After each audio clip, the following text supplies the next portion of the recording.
Isso mesmo, nós estamos na última aula, meu Deus, do módulo número 2. Essa é a quinta aula do módulo número 2 da matéria Escatologia Bíblica. Estamos já há 5 semanas de fechar essa matéria. 5 semaninhas, meu Deus! E de pensar que nós nos propusemos a estudar essa matéria em 15 aulas, estamos aí, né? Fechando a aula número 10, módulo 2, aí temos mais 5 aulas pela frente. Então, hoje é a quinta aula, módulo 2, matéria de escatologia bíblica, turma das quintas-feiras, curso básico em teologia. Hoje é quinta-feira, 23 de junho de 2022. Quem gosta de festa de São João, não sei, é amanhã, 24 de junho, mas crente para pular São João é complicado. Tem aí uns desgarrados que adoram, né? 24 de junho. Mas deixa quieto, eu só fiz menção da data. Não estou dizendo que você vai ser, né, aquele que vai pular fogueira, não. Mas eu conheço crente que dia 24 de junho está ali pulando fogueira, queimada, é um negócio bem estranho, mas deixa quieto, não quero mexer com isso, não, que até angustia a alma.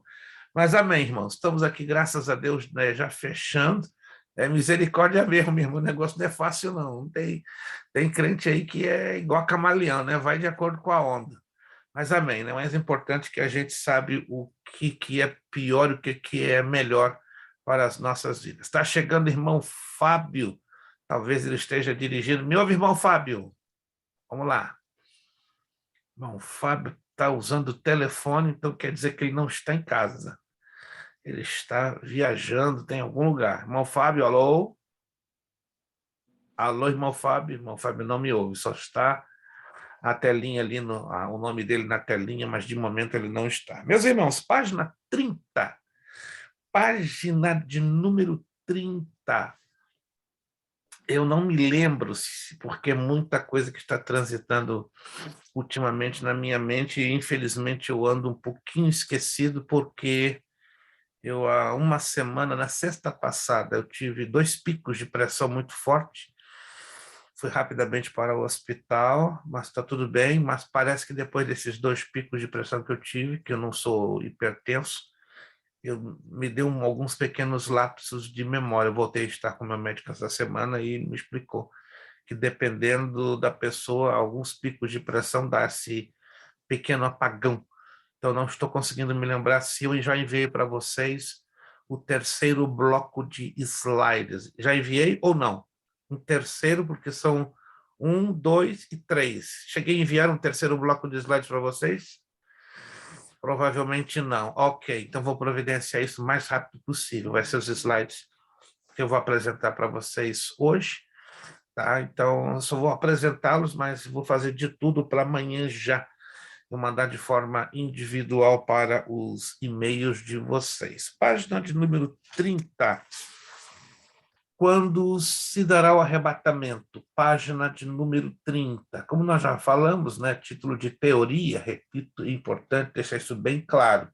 Né, a título de teoria, se tem essa teoria que o arrebatamento se daria em algum momento inicial da grande tribulação, ou melhor dito, da tribulação, não da grande, mas da tribulação, né? Quem sabe nos primeiros dias, horas ou semanas, baseado que esta última trombeta poderia estar ligada à sétima trombeta, visto que esta sétima trombeta ela vai ser tocada dentro da primeira parte da tribulação. Repito, é uma teoria, não estamos aqui afirmando.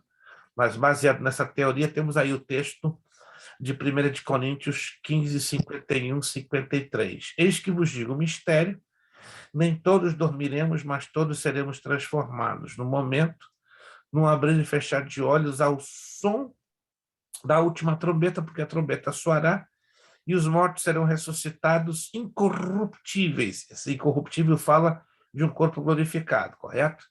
E nós seremos transformados, porque é necessário que é isto que é corruptível, o nosso corpo de hoje, né, fraco, o nosso corpo limitado, o nosso corpo perecível, se revista da incorruptibilidade e que isto que é mortal se revista da imortalidade. 1 Coríntios 15, 51, 53.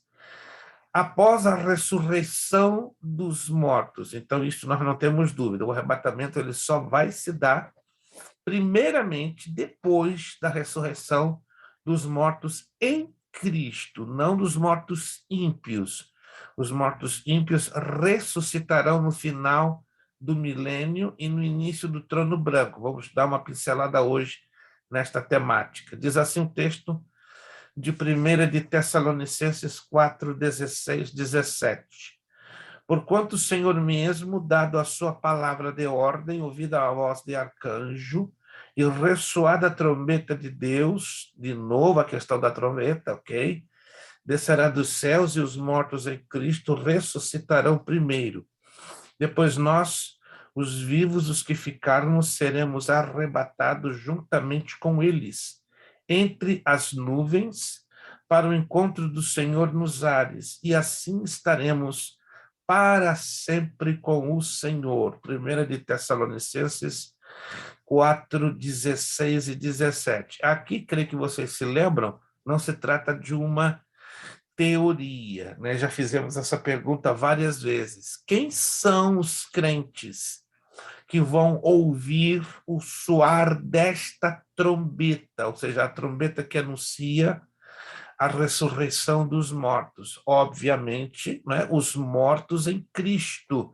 Os vivos não terão participação em ouvir, porque o texto, não é, pelo menos aqui está claro, porquanto o Senhor mesmo, dado a sua palavra de ordem, ouvida a voz do arcanjo e ressoada a trombeta de Deus, descerá dos céus e os mortos ressuscitarão primeiro. Aí tem um ponto e vírgula. Depois.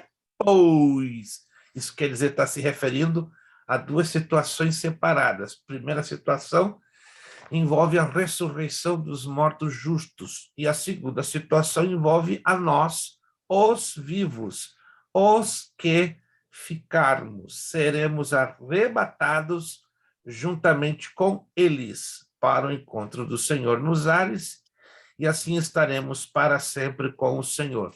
Ficou claro aqui porque são duas situações em separado. Então, quem vai ouvir a trombeta, que é a trombeta da ressurreição, nós não seremos os vivos, a menos que eu, você, ou alguns de nós aqui estejamos já mortos, e no momento da ressurreição, vamos então o quê? Ouvir esta trombeta, mas ao contrário de alguns pregadores que ensinam que todos vão ouvir esta trombeta, não procede, porque o texto aqui nos assinala que só os justos, que serão os mortos justos ressuscitados, que vão ouvir, porque a trombeta fala de convocação, né? Então, os mortos, quando ressurgirem, ganharem, né, a vida através dos seus corpos glorificados, eles terão a capacidade audível, né, de detectar esta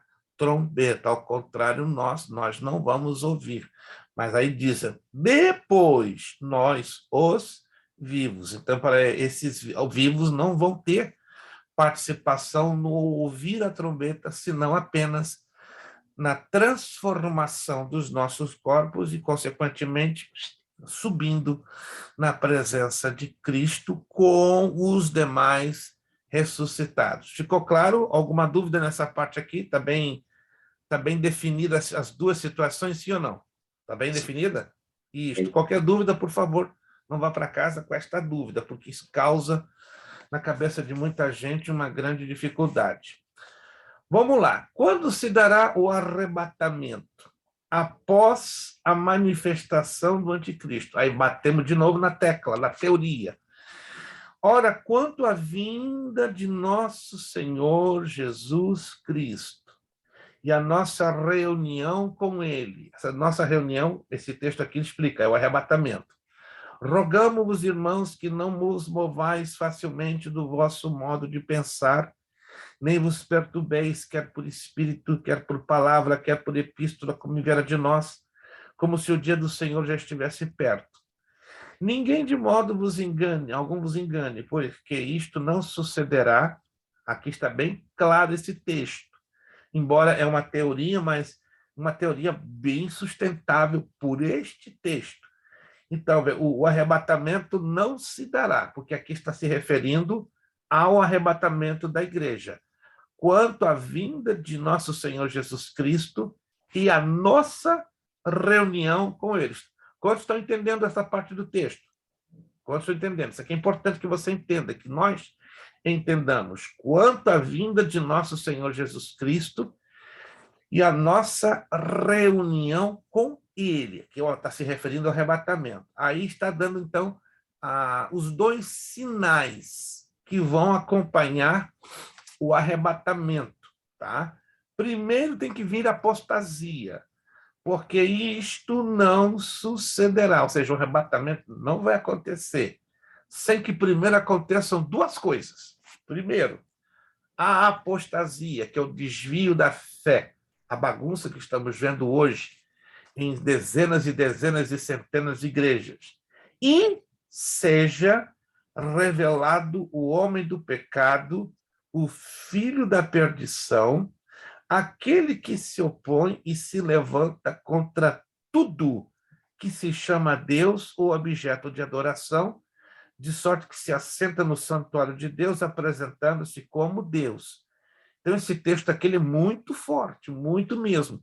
E ele até mesmo dá uma solidez a esta teoria que estamos falando já há algumas 2, 3 semanas, de que o arrebatamento da igreja se dará dentro de algum momento inicial, tá?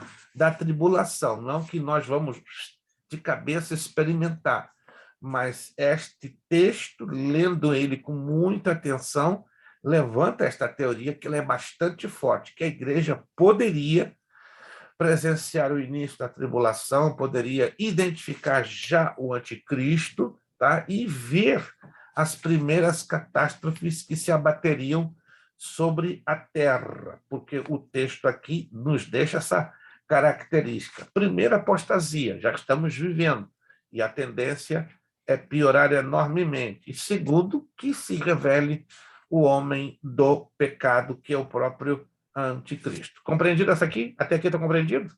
Tá? Estou pedindo que vocês me deixem saber se está bem compreendido ou não, porque a coisa vai ficar agora um pouquinho mais difícil.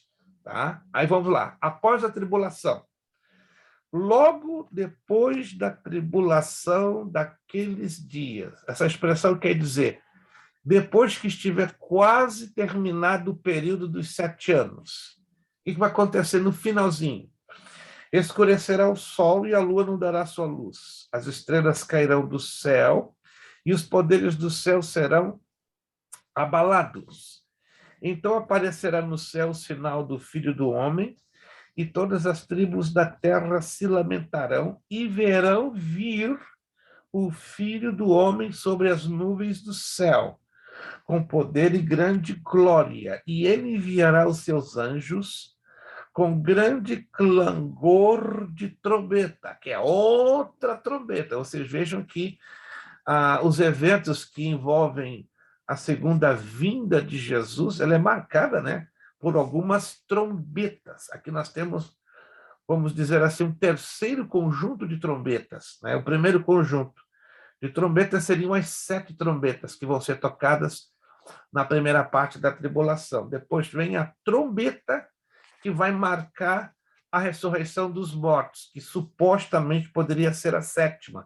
E temos um terceiro conjunto aqui de trombeta, só que esse clangor desta trombeta vai se dar no fim da tribulação. Tá? Então, essa trombeta vai ser tocada para anunciar o quê? O ajuntamento dos escolhidos desde os 4 ventos, de uma a outra extremidade dos céus. Aí que está se referindo aos salvos, um número muito pequeno de sobreviventes no final da grande tribulação. Vai ter um número de pessoas vivas, salvas, mas, repito, vai ser um número muito muitíssimo pequeno. Aí vai de encontro àquele texto de Mateus 22, 14. Muitos são chamados, mas poucos os escolhidos. Então, o número de escolhidos, de salvos, sobreviventes, no final da grande tribulação será muitíssimo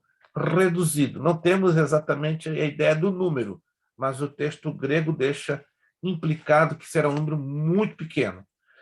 Aí vem outro texto de Marcos 13, 24, 27. Mas naqueles dias, depois daquela tribulação, o sol escurecerá e a lua não dará sua luz, e as estrelas cairão do céu, e os poderes que estão nos céus serão abalados. Então verão vir o Filho do Homem nas nuvens, com grande poder e glória, e logo enviará os seus anjos e ajuntará os seus eleitos desde os quatro ventos, desde a extremidade da terra até a extremidade do céu. Então, a temática de Mateus 24, que acabamos de ler, e de Marcos 13, se encaixam perfeitamente. E esses dois se unem à temática de Zacarias 12 e de Zacarias 14, quando Jesus regressa com a igreja para impedir a Terceira Guerra Mundial, que seria, ou será, a batalha do Armagedon, não é? Desta forma, ele estaria protegendo a nação de Israel pela eventual destruição da parte dos seus inimigos. Tudo isso, repito, já no final da tribulação. Orientação do Senhor Jesus a respeito deste tempo: vigiar e orar. Bem-aventurados aqueles servos os quais o Senhor, quando vier, achar vigiando. Em verdade vos digo que cingirá e vos fará reclinar à mesa, e chegando-se o servirá.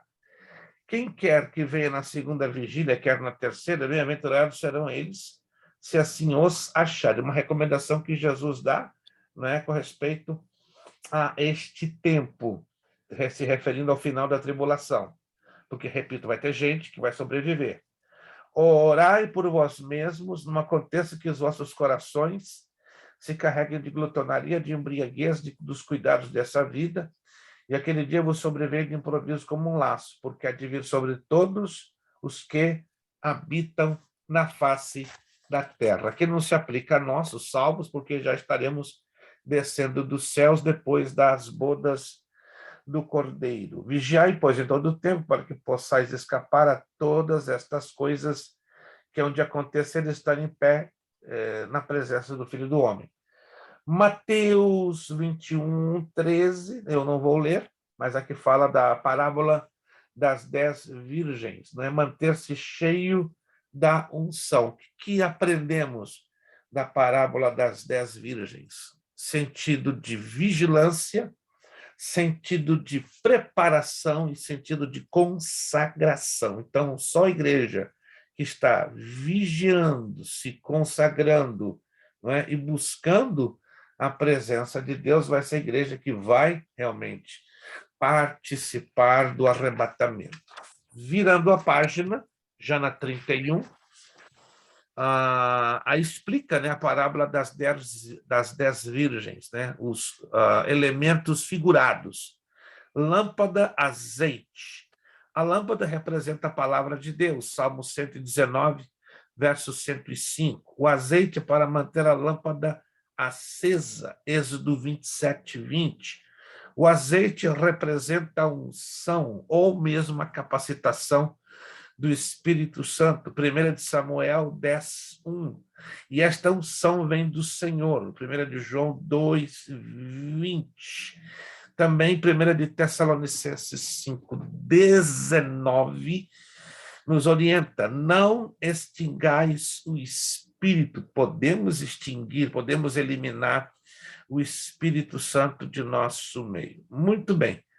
Vamos agora entrar numa temática que causa um pouco de dificuldade e até de confusão na cabeça de muita gente.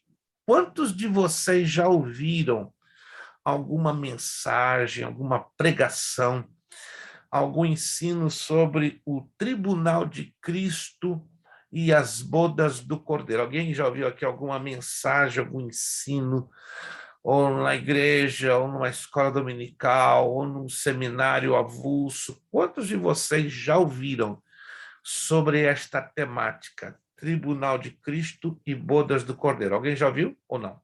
Alguém já ouviu? Sua irmã Lely, irmão Wince, já ouviu alguma vez? Já ouviu, perfeito. Irmão Muito Kleber, tempo já ouviu? atrás, mas já, pastor. Perfeito. Irmão Kleber, já ouviu alguma vez uma mensagem, algum ensino sobre esta temática? Nunca. Irmã Viviane, já ouviu alguma vez? Irmã Viviane? Irmã Viviane não está com áudio conectado. Oi, pastor. Sim, estou ouvindo. Não, nunca ouvi, não. Nunca ouviu. Eu Irmão, ouço perfeito. bastante o senhor dizer aqui, mas pregação, assim, ou mensagem, nunca ouvi, não. Nunca ouviu. Perfeito. Irmão Fábio, me ouve? Eu não estou tendo o som do irmão Fábio. Ele falou que já sim, pastor. Ele respondeu no grupo. Ele está com problema, então, de falar. Ele tá com problema. O irmão está com problema de áudio, irmão Fábio. Me deixe saber, por favor. Eu acredito que sim, porque o irmão está se comunicando com mensagem de texto. Eu acredito que está com algum problema no áudio. Me deixe saber se o irmão está com problema no seu áudio, porque, repito, não é um pouco normal essa comunicação por mensagem de texto, né? Eu acho que é a primeira vez que em plena aula um aluno está se comunicando conosco com mensagem de texto. Me deixe saber, por favor. Ok, mas nós não estamos ouvindo do seu lado. Entendeu? Tente falar alguma coisa. Só. Então o irmão está com o seu é isso que eu queria saber. Então o irmão está com problema no seu áudio. Ok, o seu multi não sai. Uau! E nem tampouco o seu vídeo. Eu acredito que o irmão está em viagem. Penso entender. Quero entender que o irmão está de viagem em algum tipo de situação que não lhe permita abrir o vídeo. Ok. Não, o irmão está no seu carro. Perfeito. Perfeito. O irmão está em viagem. Perfeitamente compreendido. Perfeito. Sem nenhum problema. É que eu desconheci a sua situação agora. Está bem esclarecida, agora que eu estou sabendo. Obrigado por estar nos esclarecendo. Maravilha. Obrigado, irmão. Obrigado por estar nos esclarecendo, que até então, repito, para mim estava um mistério que eu não estava entendendo absolutamente nada. Vamos lá, gente. Vamos lá, então. Tribunal de Cristo. Deixa que eu abrir uns slides, os que eu vou enviar para vocês. Vamos procurar explorar essa temática, primeiro visualizando, e depois eu vou voltar ao que está no texto da apostila. Vamos lá, então. Perfeito. Ok.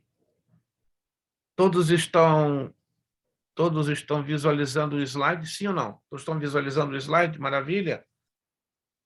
Alguém está vendo? Não? Sim, estou vendo. Maravilha. Perfeito. Bom, aqui é um resuminho sobre o arrebatamento da igreja, né? Jesus desce para se encontrar com a sua igreja nas nuvens, certo?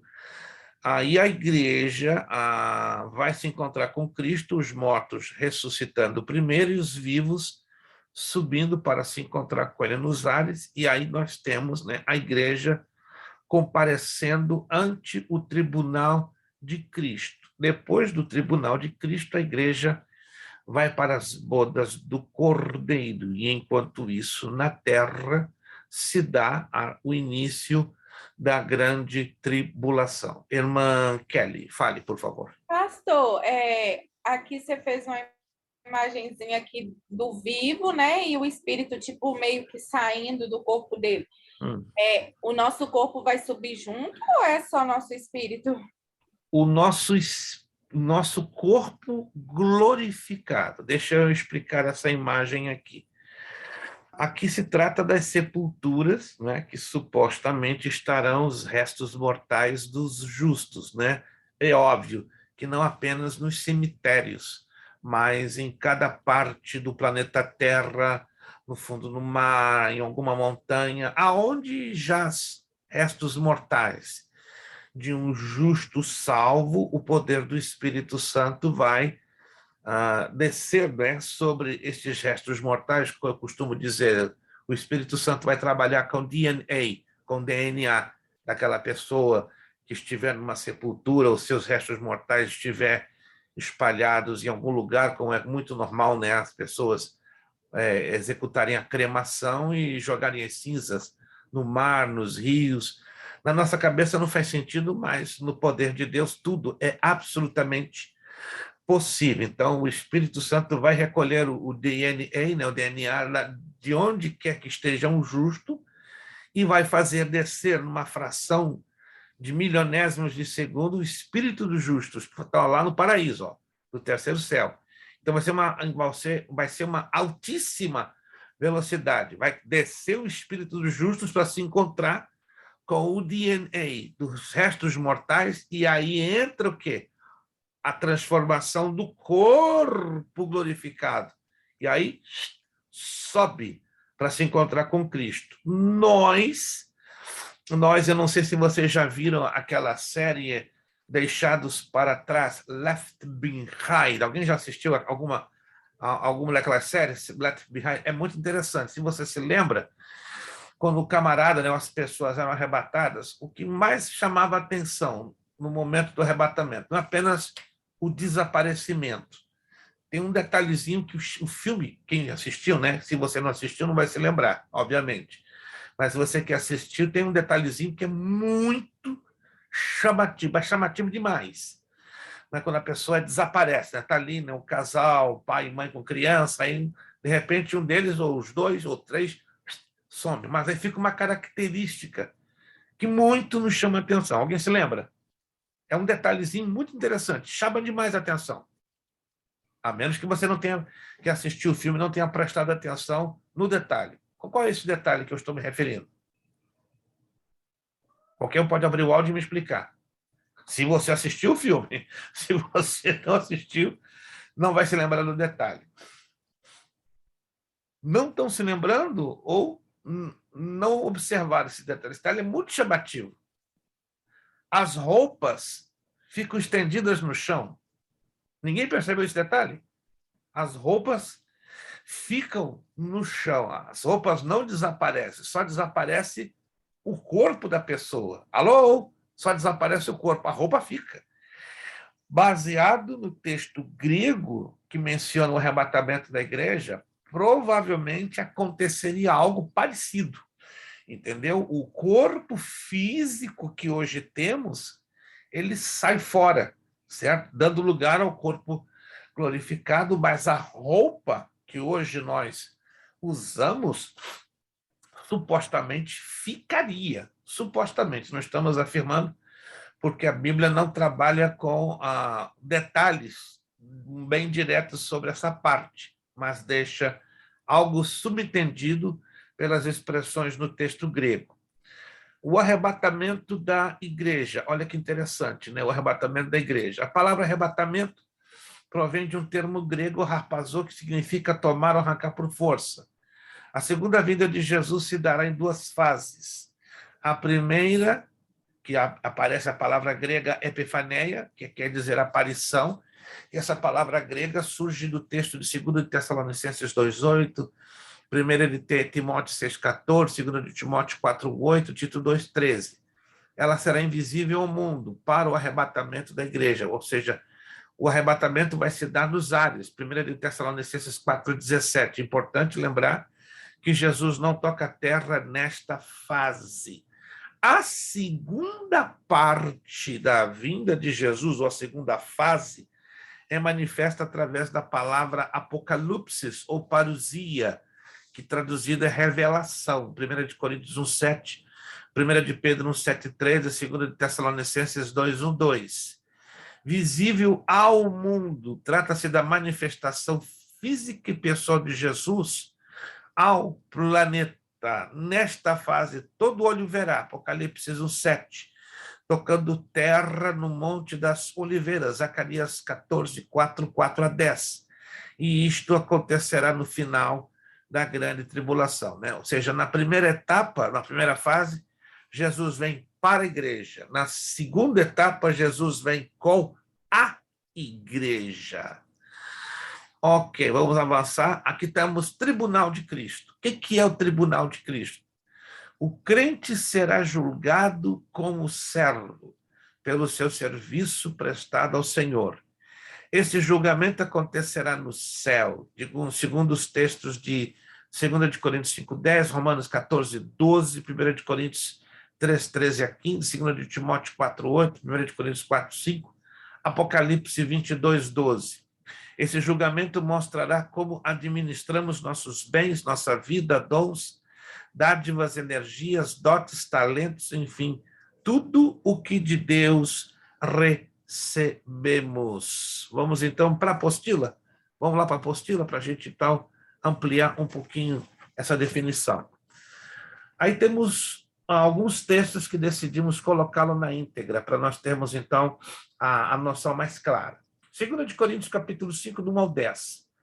Porque sabemos que a nossa casa terrestre, deste tabernáculo se desfizer, temos de Deus um edifício, uma casa não feita por mãos, eterna nos céus. E por isso também gememos, desejando ser revestidos da nossa habitação que é do céu. Se todavia estando vestidos, não formos achados nus, porque também nós, os que estamos neste tabernáculo, gememos carregados, não porque queremos ser despidos, mas revestidos, para que o mortal seja absorvido pela vida.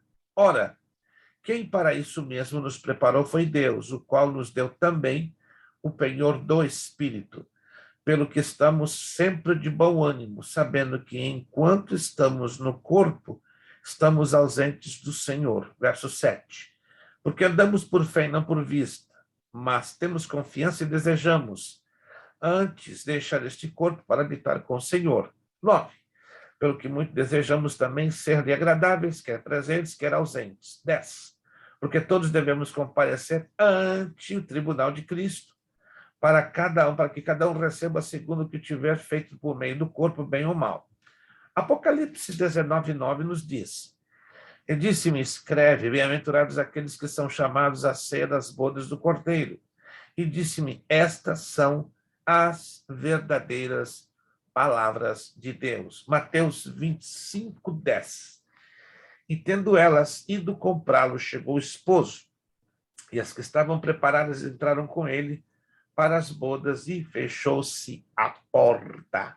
Na sequência dos eventos escatológicos, 2 deles subsequentes ao arrebatamento da igreja, acontecerão no céu, o tribunal de Cristo e as bodas do Cordeiro. Os eventos na terra depois do arrebatamento da igreja acontecem durante a grande tribulação. Nesta lição, trataremos especialmente sobre o tribunal de Cristo, o período de julgamento das obras dos santos, arrebatados para a presença de Deus. Bastante atenção aqui, por favor.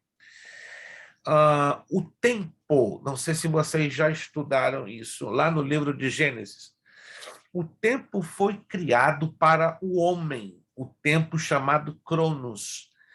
Existem na Bíblia 2 palavrinhas no grego. A primeira delas é a palavra Cronos ou Ronos, que é o tempo humano, o tempo que podemos contar no relógio ou em outros aparelhos que nos dão essa capacidade de contagem. Esse é o tempo humano, o tempo que limita a cada um de nós no tempo e no espaço. Exemplo. Eu já vivi um passado, como eu acredito que cada um de vocês já tiveram um passado. Como assim? Vocês nasceram, eu nasci, nós nascemos, fomos crianças, somos adolescentes, né? O Ince ainda continua adolescente com o irmão Kleber, certo? Estão ainda na adolescência. Eu já estou dando aquela voltinha meio estranha na vida, né? Mas nós já passamos por um período de desenvolvimento da vida. Por que isso acontece? Porque nós estamos limitados pelo tempo e pelo espaço, ok? Outro exemplo, eu e você não podemos estar ao mesmo tempo em vários lugares, né? Estamos aqui agora, praticamente ao mesmo tempo, através de um meio de comunicação, né? Um sistema de vídeo que, em tempo real, nos leva a estarmos todos juntos ao mesmo tempo, e poderíamos até mesmo dizer virtualmente no mesmo lugar, mas fisicamente nenhum de nós podemos, em tempo real, estar ao mesmo tempo em diversos lugares.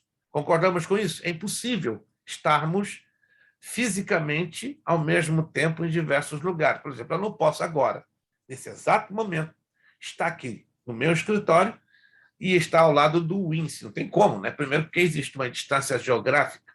Eu estou em Orlando, Flórida, ele está em Lowell, Massachusetts. Então, temos uma distância geográfica, fora o tempo também, né? Até que eu pegue um avião e chegue lá, em Boston, depois pegue um carro e vá até o Wince, eu vou levar o quê? Um bom tempo, né? Não é apenas o tempo de avião, que são 3 horas, mas em torno de meia hora, 40 minutos para eu chegar a Lowell. Em outras palavras, nós somos limitados pelo tempo e pelo espaço. Quantos de vocês lembram um pouquinho ou alguma coisa do passado que cada um de vocês viveu? Alguém que se lembra do passado, sim ou não? Alguém que se lembra? Eu me lembro, né? Quando fiz 5 anos, quando fiz 10 anos de idade, quando fiz os meus 18, está ali a irmã Lely, né? Que ainda é adolescente também, esqueci da irmã Lélia, desculpe, né, que ela é adolescente, ela se lembra, né, do passado dela. Nós visualizamos o presente, mas quantos de nós aqui conseguimos visualizar o futuro? Tem alguém aqui que consegue visualizar o futuro? Podemos ter uma leve ideia, leve, mas bem leve, através de algum tipo de previsão, algum tipo de expectativa. Mas exatamente, quantos de nós aqui sabemos o que vai acontecer no futuro? Dentro de 1 minuto, dentro de 10 minutos, dentro de 24 horas. Tem alguém aqui que sabe o que vai acontecer na sua vida dentro de 24 horas? Não, não sabemos.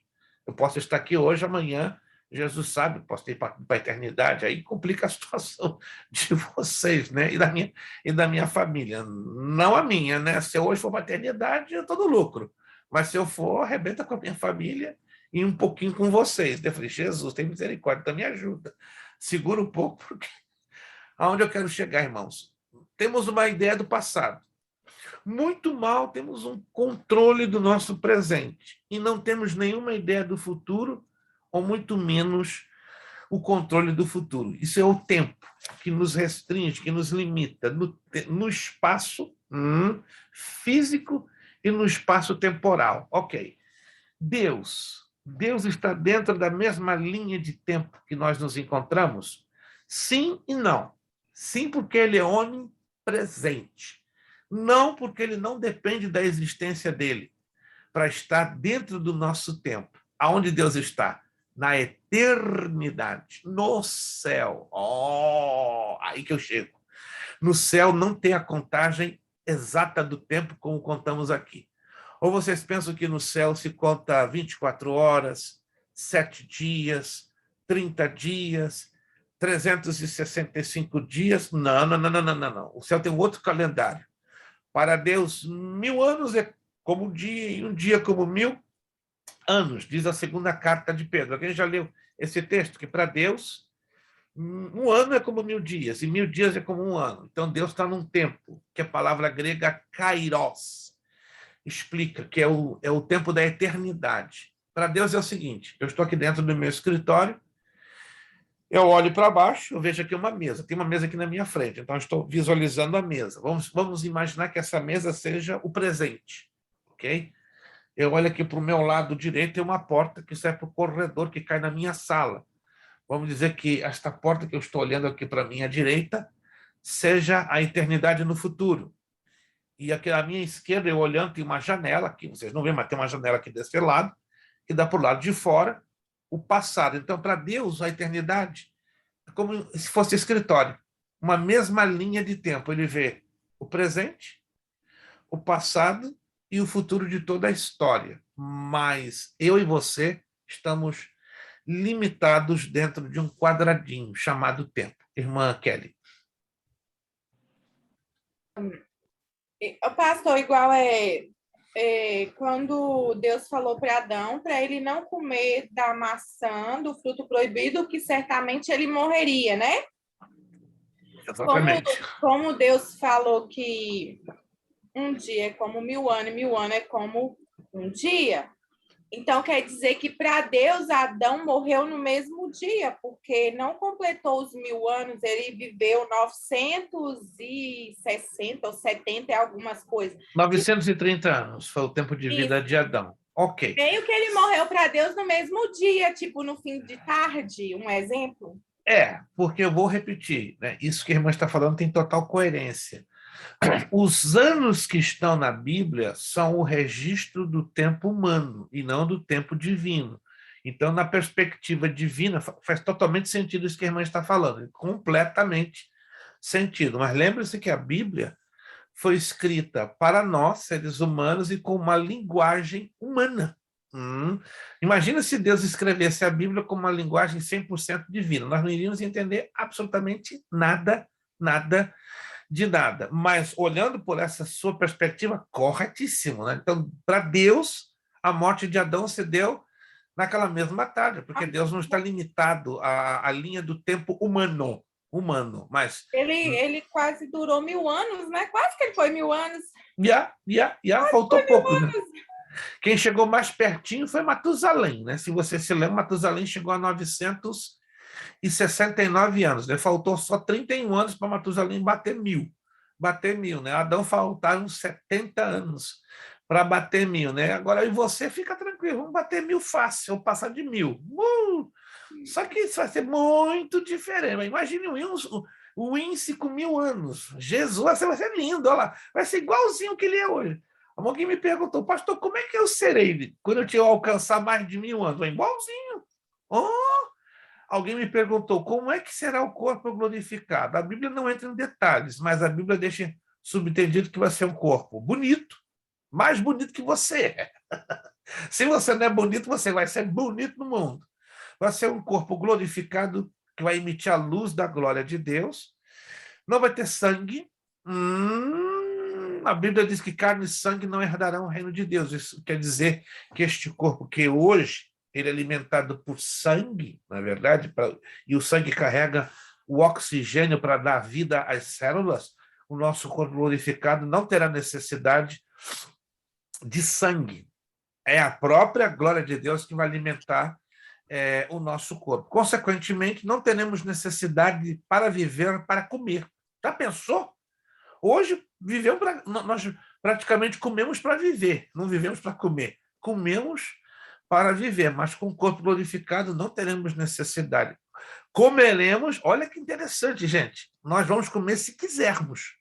Vamos sentir o gosto das coisas, vamos ter digestão normal, vamos para o banheiro, normal, vamos poder beber água, vamos urinar. É engraçadíssimo isso, entendeu? Mas se eu não beber água, se eu não comer, não acontece nada. Que isso, pastor? Com todo respeito. Então, se eu não comer, eu não vou fazer o número 2, se eu não beber, eu não vou fazer o número 1. Exatamente. Não dá para entender, não tem como entender. Vai ser um corpo completamente diferente. Agora, as pessoas que saírem da tribulação, que, como já falei, vai ser um número muito pequeno que vão sobreviver. Elas vão sobreviver com esse mesmo corpo que hoje eu e você temos. E aquelas que forem nascer no milênio, entendeu? Então, vão ser 2 tipos de pessoas que vão manter esse mesmo corpo que hoje nós temos. Os sobreviventes da tribulação, que, repito, vai ser um número muito pequeno, e os que nascerem no milênio. Lembrando que estas pessoas sobreviventes da tribulação, que vão sair vivas e vão entrar no milênio para governar com Jesus, e aquelas que nascerem no milênio, tendo o mesmo corpo que hoje tem, elas vão estar sujeitas a morrerem.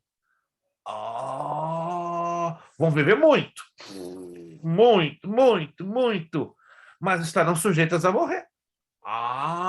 Os únicos imortais seremos nós, com os corpos glorificados. Olha só que interessante. E como vai ser isso? Nós vamos falar isso mais adiante, quando entrarmos dentro do milênio. Calma, gente. Quando nós chegarmos no milênio, a tua cabeça vai fazer assim, vai dar um retorcijão, vai dar uma volta enorme. Mas só para você saber, quem receber o corpo glorificado já vai estar numa grande vantagem, uma vantagem maravilhosa. O pecado não vai estar sobre nós. Quem tiver esse corpo ainda vai estar sujeito à força do pecado, embora durante 1000 anos do governo de Jesus Cristo, Satanás vai estar preso. Então, Satanás não vai poder provocar o pecado inerente, né, que se herda desde Adão até a presente data. Mas os que tiverem os seus corpos glorificados não vão morrer, não vão precisar dormir, comer, não vão ter fraqueza, não vão estar na limitação do pecado e muito menos poderão ser tentados. Vamos estar no estado que é de perfeição completa e absoluta. Mas eu vou falar disso com muitos maiores detalhes quando nós entrarmos no milênio, que será a segunda aula, né, a partir da próxima. Aí, na segunda, já vou começar a falar detalhes sobre o milênio. Mas vamos voltar para o Tribunal de Cristo, que isso aqui é muito interessante, muito interessante. O que é o Tribunal de Cristo? Página 32. O apóstolo Paulo descreve em 1 Coríntios 3, 9 e 15 o cristão como um construtor, que usa vários tipos de materiais numa construção. Assim, no sentido espiritual, o valor do seu trabalho vai depender dos materiais que usará para construir sua obra. Paulo adverte: cada um veja como edifica, 1 Coríntios 3:10. A construção do cristão precisa ser feita sobre um fundamento eficaz e correto, e com materiais de qualidade que deem sustentação à sua vida espiritual. Abra sua Bíblia na primeira carta de Paulo aos Coríntios, capítulo 3. Por favor, abra sua Bíblia. Primeira carta de Paulo aos Coríntios, capítulo de número 3. Isso aqui é tremendamente interessante. Se você pode, né, ter a sua Bíblia aí na sua mão, de papel, eletrônica, é muito interessante. Primeira carta de Paulo aos Coríntios, capítulo 3. Vamos começar do verso 10, para a gente ter uma melhor visão de contexto. Primeira carta aos Coríntios, capítulo 3, verso 10. Vamos lá.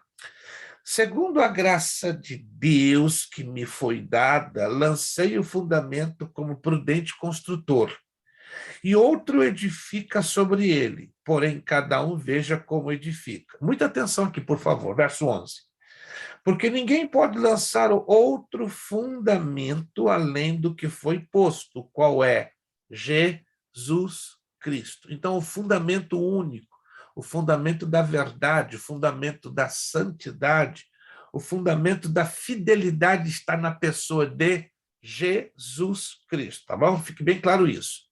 Versículo 12. Contudo, se o que alguém edifica sobre o fundamento, quem é esse fundamento?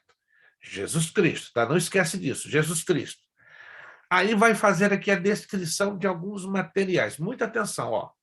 Ouro, prata, pedras preciosas, madeira, feno, palha. São 6 materiais. Muito interessante isso aqui.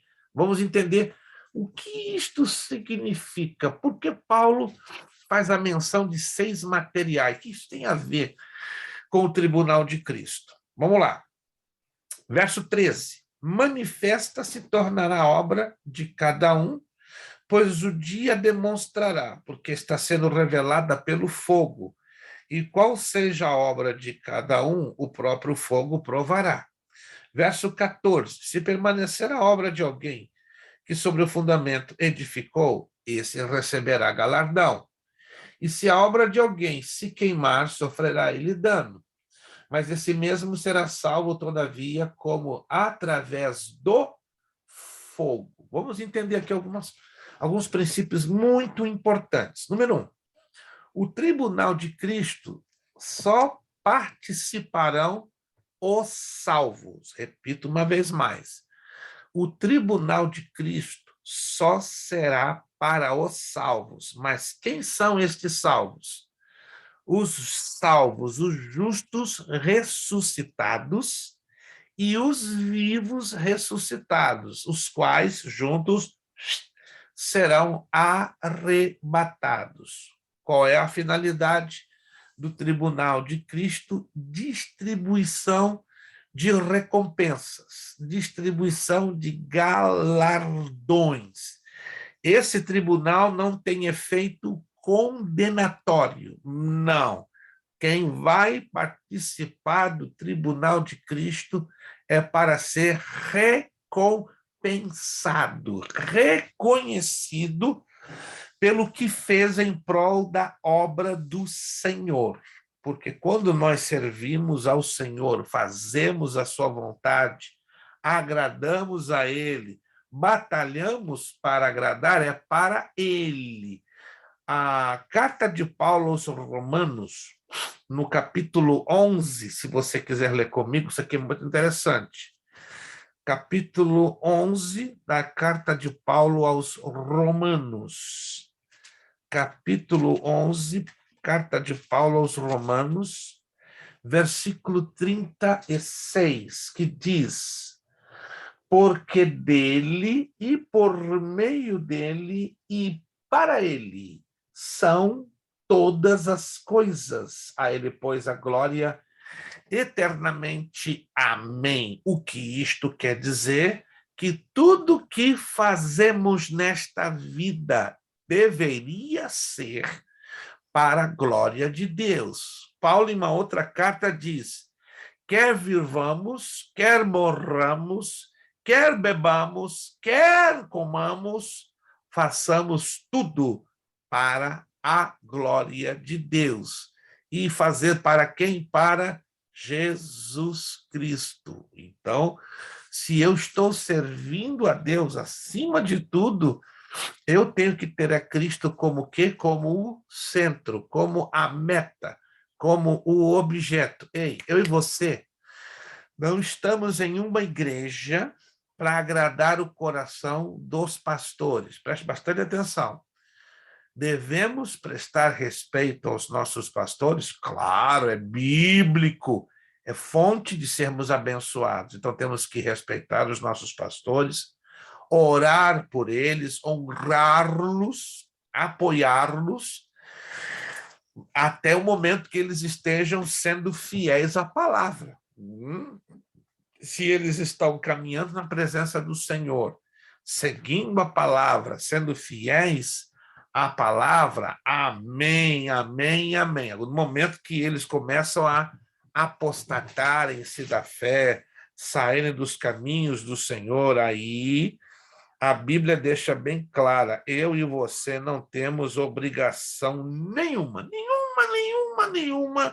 de continuar acompanhando aquele pastor que esteja vivendo uma vida apostatada, desviada, né? Porque até diz a Escritura que estaríamos tendo cumplicidade com as obras infrutíferas das trevas. Está lá bem claro em Efésios, capítulo 5, versículo 11. Mas até o momento, se os nossos pastores estão bem, a palavra, caminhando com Jesus, amém. De defeitos, falhas, todos nós, incluindo os nossos pastores, temos, não é? Todos.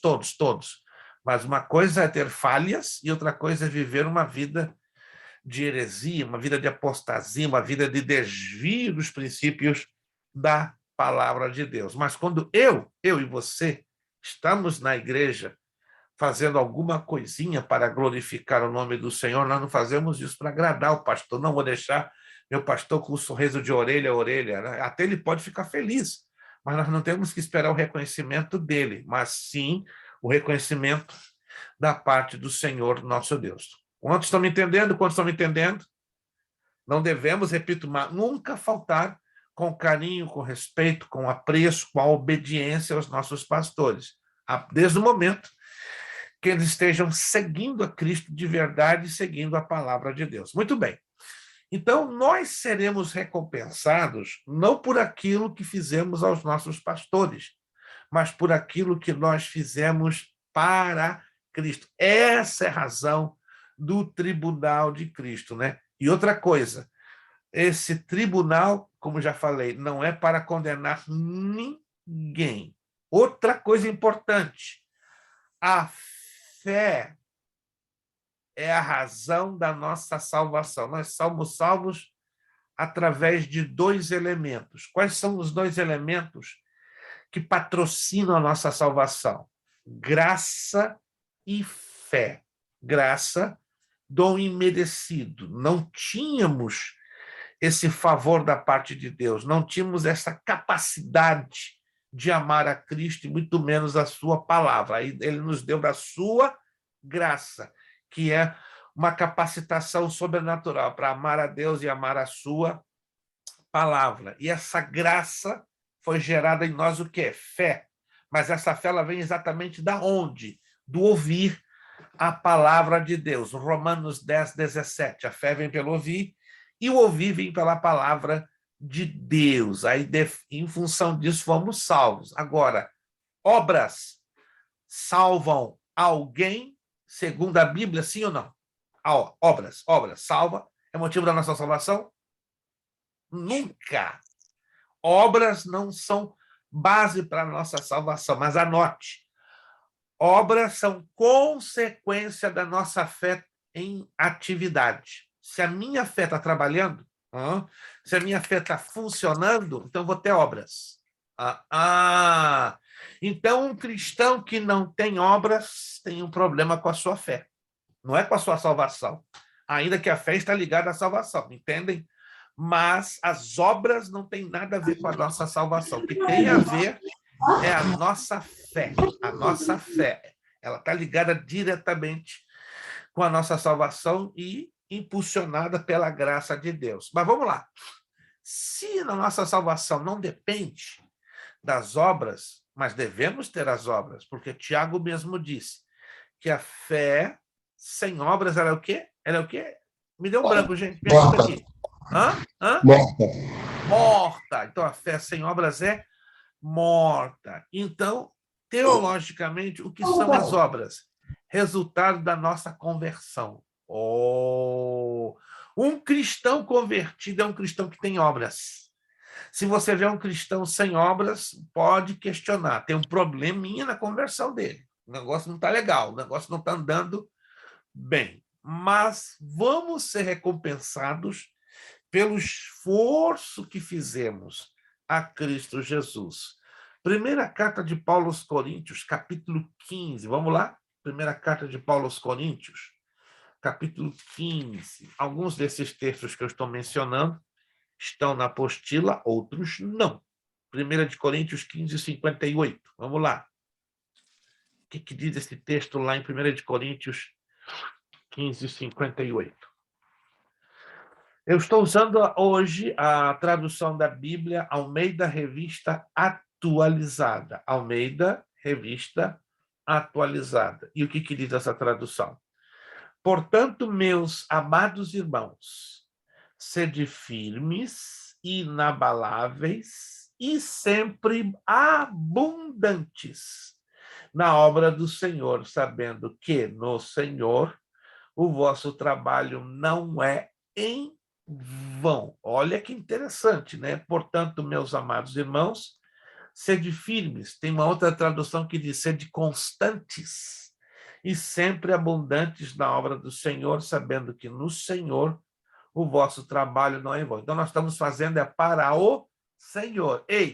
Talvez você esteja aí, pastor, não está me vendo, pastor está me ignorando, não fala nada, eu me mato de trabalhar na igreja, eu me desespero e ele nada, de dar um tapinha nas costas, de dizer, good job, well done. Não fique assim preocupado, não. Se ele não der a mínima do que você está fazendo, Jesus está vendo, e é para ele que eu e você trabalhamos. Não esquenta a cabeça. Tem crente que está igual, pior do que panela de pressão, né? Está com o pino rodando quente. Meu pastor não faz caso de mim. Não é o fim do mundo, não. Isso é até um pouco, infelizmente, normal. Mas espere tudo da parte do Senhor, porque Ele, na hora certa, é que vai dar a recompensa. Todos estão me entendendo, gente? Todos estão me entendendo? Isso, é Ele que vai dar a recompensa. E essa recompensa vai ser aonde? No tribunal de Cristo. Outra coisa muito importante.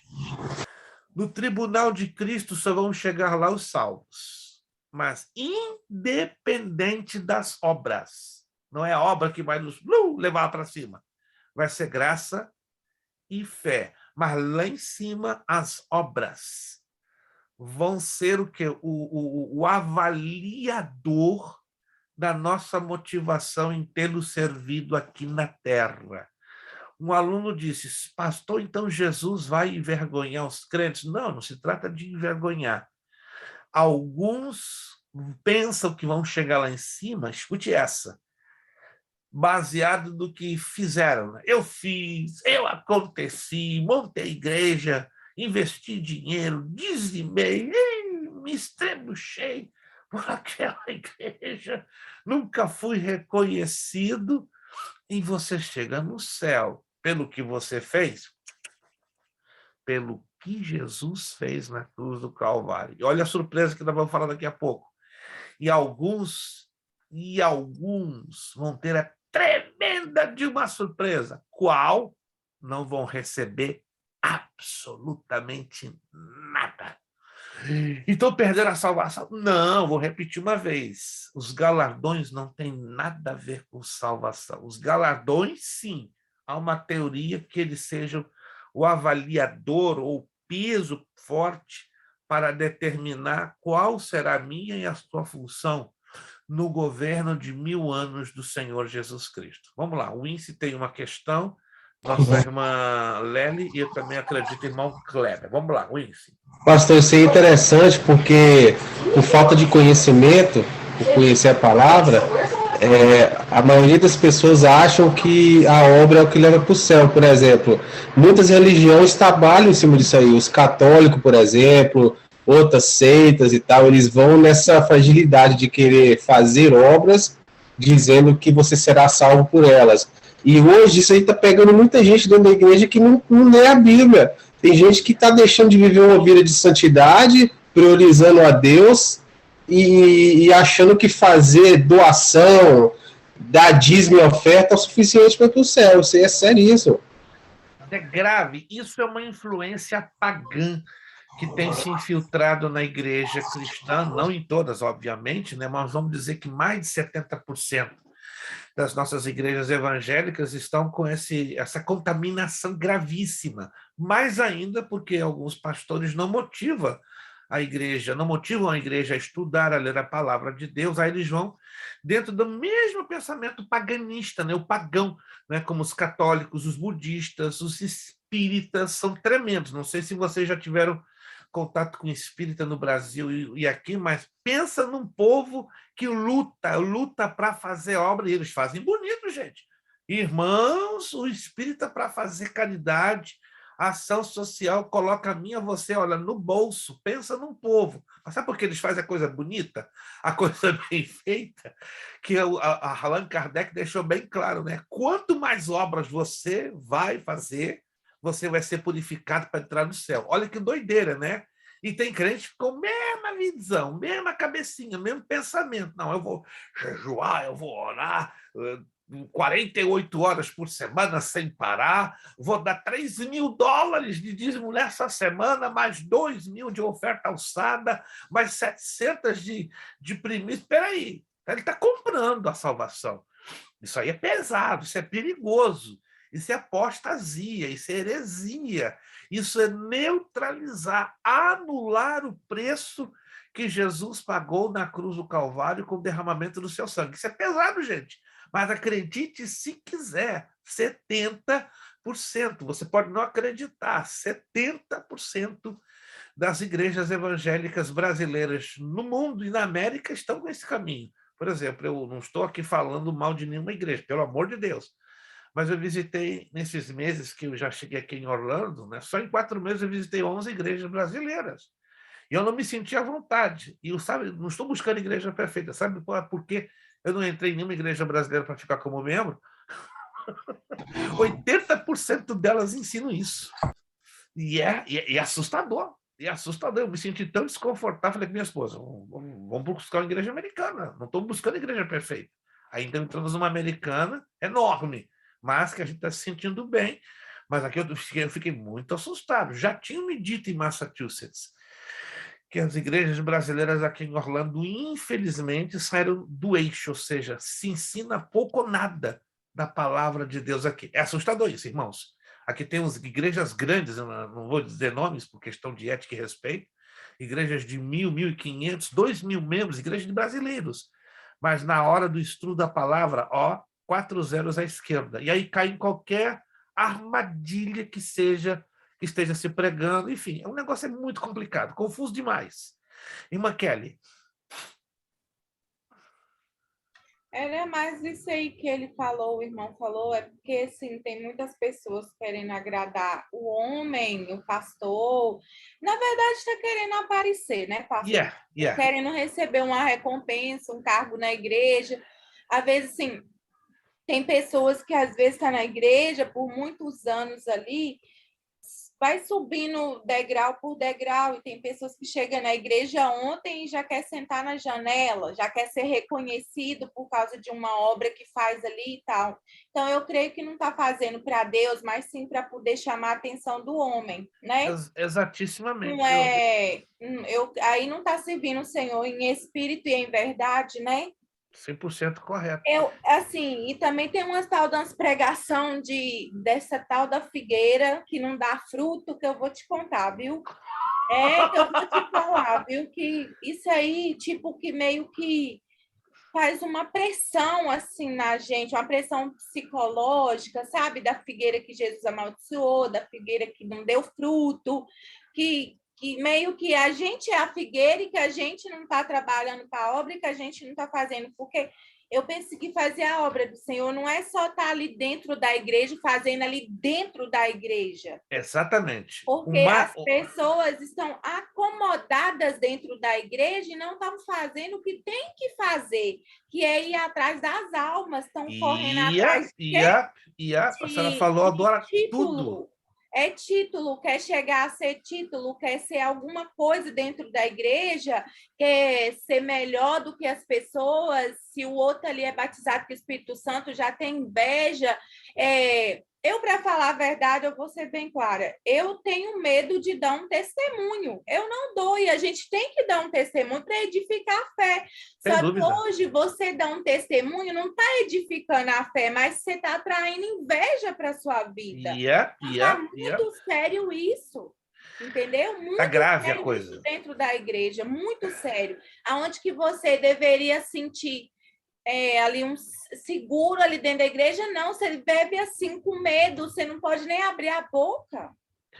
Concordo em número, grau e gênero com a irmã, sei o Então, hoje que você tem que observar, assim, tipo, tem que ter muita intimidade com o Senhor, tem que buscar muito, ter discernimento de espírito, porque hoje você acha ali que a pessoa está fazendo ali, mas quando vai ver, né, não, está buscando recompensa do homem. Está querendo aparecer, não está fazendo como, sabe, para agradar a Deus. Mas é aquilo que o Ince já iniciou, essa mentalidade ela é tão forte que os crentes que agem desta maneira, eles creem fielmente que eles vão ser recompensados lá no céu pelo que fizeram aqui na terra, mas a coisa não é assim, não é assim. A nossa recompensa lá em cima vai ser na base do nosso amor a Jesus, do nosso amor à palavra, não é? O problema está na motivação. Então, muitos hoje estão motivados a servir a Deus só por causa do galardão. Não estou dizendo, entendam isso, por favor. O galardão, ele é bom? Sim, mas ele não é necessário para a nossa salvação. O galardão é importante? Ele é, mas ele não é imprescindível, indispensável. Tanto que o texto diz aqui, né, que alguns vão ser salvos, mesmo não tendo o galardão. O problema, por isso que vai ter o tribunal de Cristo. O tribunal de Cristo ele vai passar limpo, bem claro. Você chegou aqui em cima? Ok. Não é porque você fez e aconteceu, não. É porque você creu no sacrifício do meu filho Jesus e no poder do seu sangue. That's it, só isso. Tá? Agora, eu vou te provar que tudo que você pensava que na base das obras ia te trazer para cá, você está errado, você está equivocado. É o que nós vamos falar agora, né?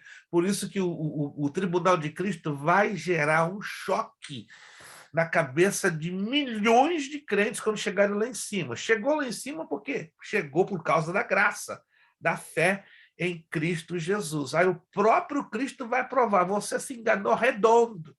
O seu suposto pastor lá na terra te enganou.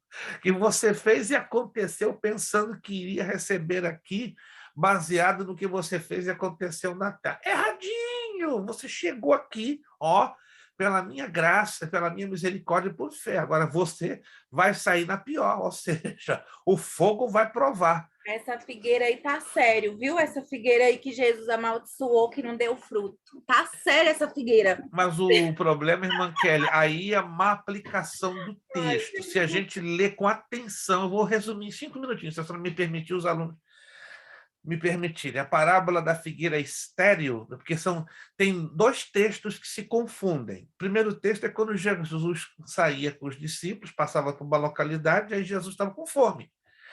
E aí viu uma figueira. Mas o que diz o texto? Essa figueira estava cheia de folhas. Cheinha. Alguém se lembra desse texto?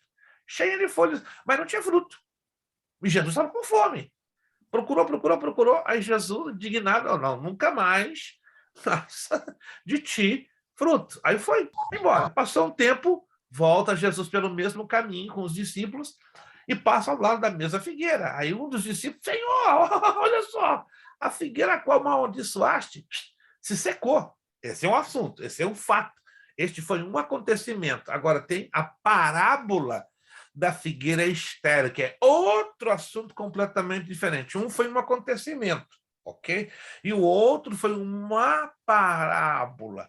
Diz essa parábola, né, que um agricultor tinha uma figueira e passou um tempo, a figueira não dava fruto de jeito nenhum. E ele falou a um dos seus empregados, ela saía, essa bichinha aí tá mal, corta ela e joga no fogo. Aí o empregado disse, não, vamos fazer o seguinte, vamos pegar a figueira e vamos enxertá-la no terreno lá da videira, porque os terrenos onde nascem as uvas são mais férteis, são mais abundantes, mais fertilizados. Dá um tempo para ela, 1 ano. Dá um tempo, 1 ano. Se 1 ano ela não produzir, aí corta e joga no fogo. Aí o dono do campo aceitou a proposta do empregado. Ok, vamos lá. Vamos tirar então essa figueira, vamos enxertar no campo de videiras, ou seja, de uvas, e vamos dar ela 1 ano. Se 1 ano ela não produzir nada, fogo nela. E é o que aconteceu. Passou 1 ano, foi o dono do campo, o que aconteceu? Essa figueira está aqui, ocupando espaço inútil. Era suposto o quê? Porque a figueira estava plantada em um terreno fértil, e a figueira não deu fruto. Conclusão da história, né? O dono do campo pediu, arranca e joga e queima no fogo. Qual é a aplicação prática desta parábola? Deus nos plantou no terreno do Espírito, nos deu os dons espirituais, nos deu a capacidade de ter o caráter de Cristo, que é o fruto do Espírito, que determina a nossa espiritualidade, mas nós não levamos em consideração todos os privilégios que Deus nos deu. E daí vamos sair perdendo. Entendeu? Temos que ter muito cuidado com a questão.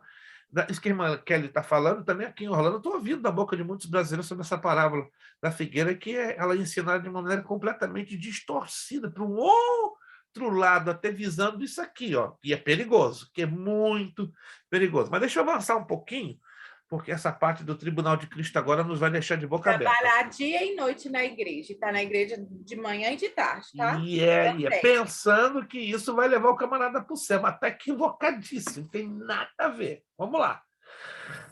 2 palavras distintas na língua original do Novo Testamento esclarecem bem o sentido da palavra tribunal. São elas, a palavra criterion, e ela aparece em Tiago 2,6 e 1 de Coríntios 6,2,4. E a palavra grega bimá, encontrada em 2 de Coríntios 5,10, e é uma palavra semelhante lá em Neemias 8,4. O termo criterion, daí a palavra em português critério, significa instrumento ou meio para provar ou julgar qualquer coisa, ou seja, a regra pela qual alguém julga ou o lugar onde se faz um juízo, o tribunal de um juízo ou de juízes. O termo bimá comumente significa uma plataforma, um banco de assento onde o juiz julga. Havia naqueles tempos tribunais militares e também o tribunal chamado bimá, o assento da recompensa, especialmente utilizado nos Jogos Gregos de Atenas. Os atletas vencedores eram julgados perante o juiz da arena e galardoados por suas vitórias. Vamos entender aqui os aspectos gerais do Tribunal de Cristo. O tempo. É lógico que o tribunal não pode acontecer logo após a morte de qualquer cristão. Ele se dará por ocasião de um tempo especial e determinado, depois do arrebatamento da igreja. 2. O lugar. Não há texto específico que declare o local, mas o contexto bíblico indica que, uma vez a igreja arrebatada até as nuvens, nos céus, a instalação do tribunal de Cristo, inevitavelmente, terá de ser no céu, nas regiões celestiais. Número 3. Os julgados. Quem será julgado no tribunal? Quais são os sujeitos desse tribunal? Indubitavelmente, as pessoas julgadas nesse tribunal são os santos e remidos por Cristo. O texto de 2 de Coríntios 5, 1 a 10 fala daqueles que lutam nesta vida para alcançarem o privilégio de serem revestidos de uma habitação espiritual no céu. Não haverá discriminação nesse lugar, só entrarão os salvos os remidos. Não haverá lugar nesse tribunal para julgamento condenatório. 4. O juiz. O próprio apóstolo Paulo declara que o exame das obras dos crentes será realizado perante o Filho de Deus. 2 de Coríntios 5:10. O próprio Jesus falou que todo juiz é colocado nas mãos do Filho de Deus, faz parte da exaltação de Cristo, depois de sua conquista no Calvário, receber do Pai toda a autoridade e poder para julgar. Agora, preste atenção aqui. Como procederá o tribunal de Cristo? Número 1, forma de exame. É claro que não se trata de examinar quem será salvo ou não, tá fora isso.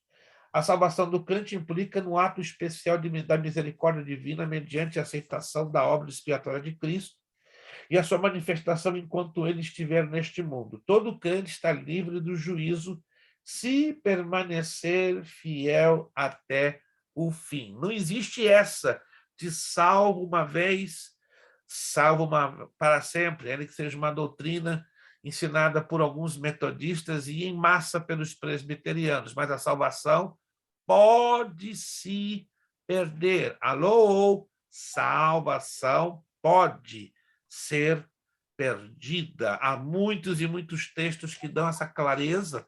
O mesmo Jesus disse: o que perseverar até o fim será salvo. Ora, se a salvação não se perde, qual a razão que Jesus, então, proferiu essas palavras? Ele proferiu, jogou elas no vento? Não, porque ele deixou claro que salvação é uma questão que pode, não tem jeito, ser perdida. É como a parábola da dracma perdida, né? Uma mulher que perdeu uma moedinha dentro da sua própria casa, varreu a casa, virou de cabeça para baixo, até que, depois de muito esforço, a encontrou, né? E a salvação é um pouco parecido, né? Só que em alguns casos, alguns a perdem, nunca mais a recuperam. Então, deixo bem claro à luz da Bíblia: salvação, sim, é uma questão delicada e que pode ser perdida. Vamos lá. Então, o julgamento não se trata da questão do pecado, de condenação, uma vez que o pecado já foi abolido na vida do crente e, por isso, ele estará no céu. Muita atenção agora aqui no número 2. Os materiais da obra de cada crente.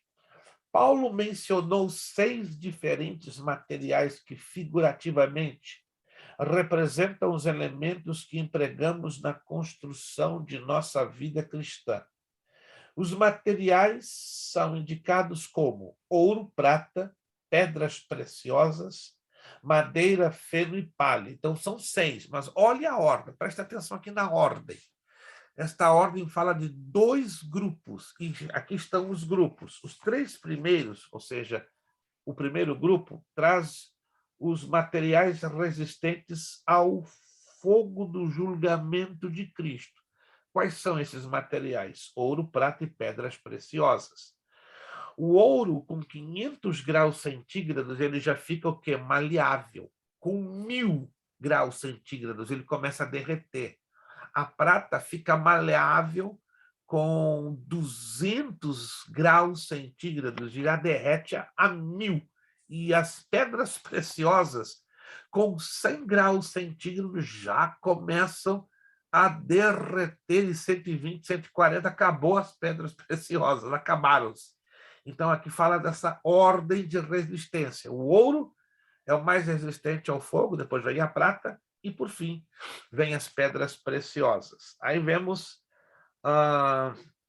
os 3 últimos são frágeis e não resistem ao fogo. Quem são esses 3 últimos? A madeira, o feno e a palha. Então, a madeira ela pega fogo, mas ela aguenta um pouco.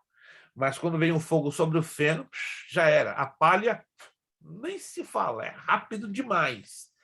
Então, as nossas obras vão ser julgadas pelo fogo de Cristo, é o fogo da aprovação, que vai determinar se a minha obra do Íncia, da irmã Kélia, do irmão Kleber, da irmã Viviane, do irmão Fábio, dos crentes, enfim, ela tem suficiente resistência ao fogo ou não. E aí? E a obra daquele que se queimar? Como é que fica? Vou voltar lá ao texto. 1 Coríntios 3, de novo, só para você entender melhor. Porque ainda tem gente que bate com o pezinho no chão. Não, eu fiz e acontecia e determinará a minha salvação. De jeito nenhum. Versículo 15. 1 Coríntios, capítulo 3, 3,15. Se a obra de alguém se queimar, sofrerá ele dano, mas esse mesmo será salvo, todavia, como através do fogo. Um exemplo, só um exemplo, que pode acontecer ou não pode. Ora a Deus que não aconteça. Chega lá o INS, no céu, cheio de alegria. Rapaz, vou receber aquele baile de um galardão. Vai estar ele a esposa da irmã Vanessa. Vão estar com o peitão cheio de muita alegria. Aí chama Jesus. Uísce Cunha, tô aqui, Jesus. Lá vai o Uísce. Uísce, tu me serviste bem da terra. Jesus, me esforcei, né? Lutei muito. Sofri, chorei, me arrebentei, mas tô aqui. Tá bom, Uísce. Uísce, tem um negócio estranho aqui, ó. Tô aqui olhando nos teus registros. Tu fizeste isso, trabalhaste para a minha obra, ensinaste, ganhaste aí uns 800 jovens para Cristo só no ano. Poxa, Wince, fizeste um trabalhão. Oh, Senhor, eu sabia que eu merecia esse elogio. Mas tem um negócio estranho aqui, Wince. Fala, Senhor. Você sabia que você fez isso com a motivação errada? Como assim? Aquele presbítero, você lembra daquele presbítero João? Lembro, Senhor. Você estava lá na igreja há 10 anos. O João chegou em um mês, fez o que você não fez em 10 anos. Não estou entendendo, Senhor. Você começou a ter inveja do João. Você falou no seu coração, esse cara aqui está um ano, eu estou aqui há 10, não admito isso, não. Eu sou o veterano da história, né? Eu sou o dono do pedaço. Vou fazer o seguinte, vou complicar a vida do João. Vou fazer mais do que ele pensa que pode fazer, vou fazer uma competição, uma guerra aberta. Mas aí o ensino vai dar certo, porque ele está usando o quê? O poder do Espírito, que é dom, não é merecimento, e está usando a palavra. Aí o ensino vai lá, quebra o pau, como diz a garotada de fora, e ganha 800 almas para Cristo. Daí o Joãozinho fica lá, de cabeça baixa, Jesus, fechei um ano com 15, o índice achou com 800, está tudo bem. Mas não estou entendendo se é o índice, né? Dando uma desperta lá com Jesus. Não estou entendendo, Senhor. Eu não ganhei 800 almas e o Joãozinho ganhou 10, só que o teu problema é o índice. Você fez com a motivação errada. Você fez para ser competitivo. E no meu reino não tem competição. Você fez falando mal dele pelas costas. Você fez denegrindo o nome dele. Mas estou aqui, Senhor, eu cheguei. Mas quem você pensa que é o índice? Você não chegou aqui porque você fez. Você chegou aqui porque meu filho Jesus fez. E agora? E agora? Olha o que vai acontecer com o fogo. Aí vai vir o fogo. Aí a surpresa do índice. Vai ganhar na mão dele o galardão, palitinho de fósforo carbonizado. Só isso, Senhor Jesus. E me agradeça. Porque você pensa, você foi ensinado errado na terra, que aqui você ia ganhar na mesma proporção que você fez. Só que eu sondo os corações e sei o peso das verdadeiras motivações. Irmãos, vai ser uma surpresa enorme, enorme. E a gente vai ficar assim, ó, caladinho. Nenhum de nós vamos argumentar nada. Senhor, mas o Senhor Jesus vai ser justo. Parece isso como uma vergonha, mas não é uma vergonha, é uma conscientização. Jesus não envergonha ninguém, mas ele vai deixar claro, ó, eu e você chegamos lá, não pelo que fizemos ou acontecemos aqui na terra, mas por causa do sangue derramado na cruz do Calvário. Irmãos, eu não sou de dar opinião em sala de aula, mas vou dar agora uma bem sincera. Só nós estamos aqui ouvindo. Alguém me perguntou, pastor, o seu galardão lá em cima deve ser deste tamanhão. Eu tive que interromper, irmão. Vamos fazer o seguinte, é uma coisa muito pessoal, mas eu já falei com Jesus, já fiz um trato com... O senhor faz trato com Jesus? Eu já fiz um trato com Jesus, já há 50 anos. Tanto tempo assim, eu não me importo não ganhar nada. Nenhum galardão. Não estou aí correndo atrás de galardão. Pastor, é impossível. Ninguém serve a Deus se não estiver correndo atrás de um galardão. Então eu sou de outro planeta.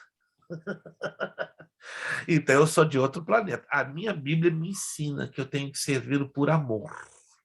Se vier um galardão, big surprise for me, grande surpresa para mim. A minha meta, a minha motivação não é o galardão. A minha motivação é ver o reino crescer. A minha motivação é ver as almas serem edificadas. A minha motivação é ver salvação e libertação de almas. A minha motivação é ver almas sendo enriquecidas e abençoadas com a palavra de Deus.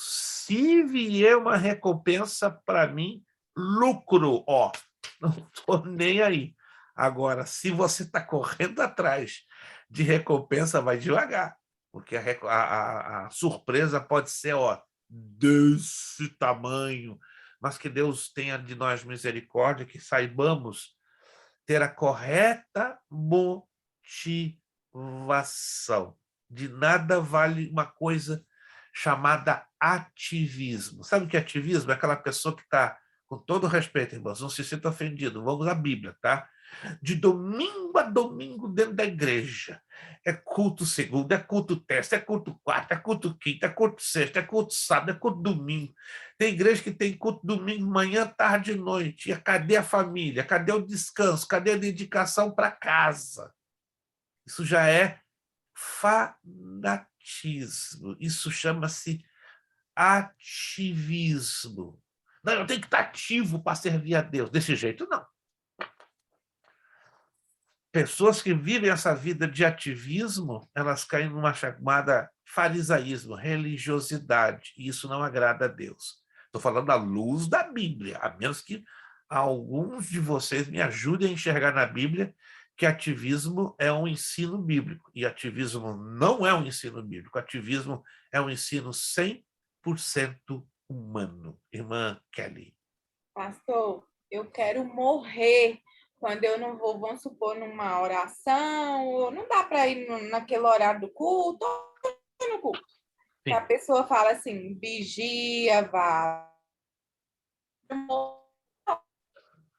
Sem misericórdia, porque Sua conexão está... Repita, por favor, a sua conexão está falhando. A senhora começou a falar e houve uma interrupção. Ah, sim. Isso, mas repita por... que parte que o pastor ouviu? Sobre eu vou na oração e eu quase morro.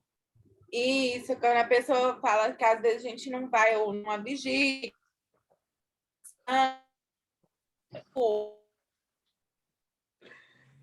De novo, a conexão da irmã Kelly está tendo algum probleminha. Acho que a sua conexão está muito instável. Estava bem até o momento quando a senhora começou a quebrar. Então, aí eles vai falar para a gente vigiar, para a gente poder ir orar, porque, como se diz, tipo, tô desviando. Nada a ver. Nada a ver. A nossa vida devocional com Deus é como a vida de um casal nas quatro paredes do quarto conjugal. Ninguém tem nada a ver com o que acontece dentro das quatro paredes entre o casal, né? Que é diferente, né? Então, que está vindo na minha memória que na Idade Média, isso nos séculos 13, 14, era muito estranho. Os reis na Europa, quando eles tinham relações sexuais, sobretudo quando eram recém-casados, dentro dos seus quartos nupciais, Olha que doideira, isso está em todas as crônicas dos reis da Europa, reis da Inglaterra, Espanha, França, Itália. Ficavam de 4 a 6 pessoas dentro do quarto, presenciando o ato, para escrever uma narrativa, e tem o outro grupo do lado de fora, para saber o que aconteceu. Eu falei, meu Deus, então os reis não tinham privacidade. Mas nós, irmãos, a nossa vida espiritual ela tem que ter uma privacidade. Ninguém tem o direito de se meter na nossa vida, da nossa relação com Deus, entende? E tem pessoas que nos julgam pela nossa relação com Deus. Não, se você não faz a tais e tais e tais cultos, você está mal, você está desviado. Não. A Bíblia me prova isso? Nós temos que ter comunhão com Deus, comunhão com a igreja, claro, entende? Mas dos problemas da nossa vida pessoal, quem sabe? Deus e nós. Então, não cabe a ninguém apontar-nos com o dedo dizendo, não, se você não for no culto de oração, no culto tal, tu está mal. Não. Aonde me diz isso na Bíblia? Se a Bíblia tem alguma norma, algum conjunto de textos que me provem isso, aí eu queria ouvir, queria ser dirigido e ensinado, mas até o momento ninguém me provou na Bíblia, entendeu? Vai muito do meu comportamento, a minha atitude com meu irmão é que vai determinar o meu nível de relacionamento para com Deus. Oh, então aquele irmão que julga, fala demais, aí você já vê o nível de relacionamento dele com o próprio Deus. Vamos lá, que temos que fechar em 10 minutos. A obra de cada um será reprovada. Número 3. O Tribunal de Cristo avaliará os materiais que temos utilizado na construção do edifício da nossa vida cristã. Obras feitas com madeira, feno e palha serão manifestas naquele dia e o galardão será consoante a avaliação divina. Os materiais de madeira, feno e palha são inflamáveis e perecíveis. Por isso, tudo que for construído com eles não subsistirá. Ou seja, será um dia de muitas surpresas. Número 4, o juízo que determinará a qualidade das obras feitas. As obras praticadas pelo crente serão submetidas ao julgamento naquele dia para se determinar se são boas ou más. A palavra mal, muita atenção aqui, olha que interessante, a palavra mal na língua grega aparece como cacos, caco, como se fosse caco de vidro, mas é cacos com K, ou poneros, e ambas significam aquilo que é eticamente mal. Porém, a palavra poneros, além de denotar maldade, tem o sentido de se estar praticando alguma coisa de total utilidade. Portanto, o que Paulo entendia como obras más era a prática de coisas sem utilidade alguma, feitas com materiais espiritualmente imprestáveis. Em outras palavras, escute, se tivermos que fazer algo para Deus, vamos fazer bem, ou não fazemos. Tem pessoas que fazem improvisando, tem pessoas que dão restos do seu tempo, restos dos seus talentos. Jeremias 48:10 diz, maldito aquele que faz a obra do Senhor relaxadamente ou fraudulentamente. Escute, se é para servir, vamos servir bem, vamos servir caprichado, mas não dê migalhas do seu tempo, não dê migalhas dos seus talentos, vamos dar o melhor para Deus, como a irmã Kelly falou, não vamos querer trabalhar para aparecer. Tem gente demais hoje enchendo as igrejas, trabalhando para aparecer e impressionar pastores. Não, está errado, erradíssimo, a Bíblia condena isso veementemente. Vamos fazer para agradar ao coração de Cristo. E repito, se você for ganhar galardão, glória a Deus. Mas não corra atrás do galardão como sendo a meta principal. Ô, pastor, o senhor está me desanimando. Não se trata disso. Porque quem corre demais atrás do galardão, o que ele está pensando? Que a salvação depende do galardão. E não é assim. A salvação depende da nossa fé e da graça em Cristo Jesus. Virando a página. Exame final no tribunal de Cristo. No texto de 1 de Coríntios 3, 14 e 15 está declarado que haverá 2 resultados finais do exame, que é chamada prova do fogo das obras manifestas. O recebimento e a perda da recompensa. Número 1, perda da recompensa. Estamos aí na página 33. Esse fogo nada tem a ver com o fogo do Geena, o fogo do tribunal de Cristo. É a figura da luz que revela impurezas, ou seja, purificação. Portanto, as obras feitas por impulso carnal e para ostentação da carne não suportarão o calor do fogo de Deus, por mais bonitas que sejam, serão desaprovadas. Obtenção da recompensa. As obras praticadas com materiais indestrutíveis na prova do fogo serão dignas da recompensa final. O Novo Testamento apresenta várias recompensas, mas destaca algumas relativas às atividades especiais. O próprio Senhor Jesus, juiz desse tribunal, é quem fará a entrega dos prêmios, galardões, recompensas, 2 Coríntios 9,6, e declara João de Patmos, dizendo: meu galardão está comigo, para dar a cada um segundo as suas obras. Apocalipse 22:12. O apóstolo Paulo declara também que todo crente receberá seu louvor, elogio da parte de Deus. Então é Deus que estará nos elogiando. Tipo de recompensas.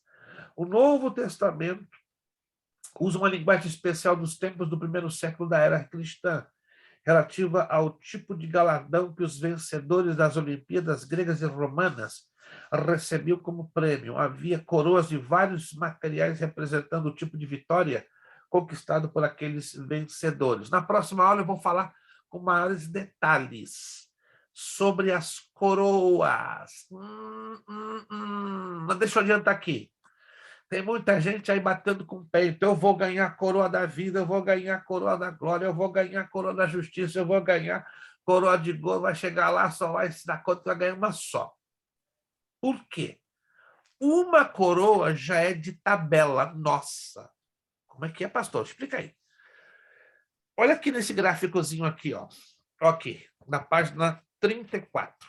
Olha com atenção. 5 coroas. Uma já é minha e sua por tabela, a partir do momento que eu chego lá em cima. Oh! E qual é? A coroa do vencedor, a coroa incorruptível, também conhecida como coroa da vitória. Cheguei lá em cima, quem chega lá em cima são os vencedores. Derrotado não chega lá em cima. No sentido dos arrebatados, ok?